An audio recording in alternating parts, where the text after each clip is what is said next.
6 વર્ષ થયા કે એને સારો દિવસ નતો રહેતો. 3 મહિને મિસકેરેજ થઈ જતું હતું. મેં એને કીધું તું હું તારા માટે માનતા રાખીશ, તું મને કહેજે.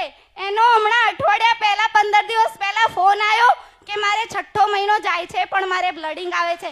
મેં કીધું મારા અમૃત બાપા તને કંઈ નહીં થવા દે, તું ભરોસો રાખ અને તું છૂટે ને ત્યારે 1.5 મહિને હું તને દર્શન કરવા લઈ જઈશ. આજે એનો 6ઠ્ઠો મહિનો જાય છે અને જ્યારે 1.5 મહિનો થઈ જશે એટલે હું એને દર્શન કરવા લઈને આવીશ.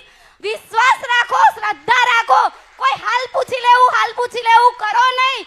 હું તમને આટલું જ કહું છું. મારું મોટું ઉદાહરણ છે કે તમે લોકો શ્રદ્ધા વિશ્વાસ રાખશો ને તો જરૂર તમારા ઘરે માં આવશે અને માં તમારા કામ કરશે. આ મારી ગેરંટી છે.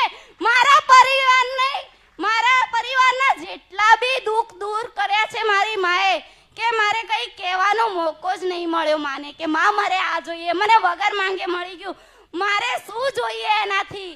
તો તમે પણ એવું જ રાખો. હું તમને એમ કહું છું 2 હાથ જોડીને કે હાલ પૂછવું નત કરો. હું તમને નંબર ક્યારે આવો એવું ના કરો. હું તમને રિક્વેસ્ટ કરું છું કે શ્રદ્ધા અને વિશ્વાસ રાખો. જરૂરથી એક દિવસે તમારો ભાવ સાચો થઈ જશે ને એટલે માએ તમારા કામ કરી દેશે. આ મારો ભાવ છે, મારી વિશ્વાસ છે.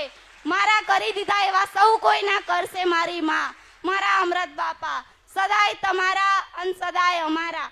માં તમે અમારા, અમે તમારા. માં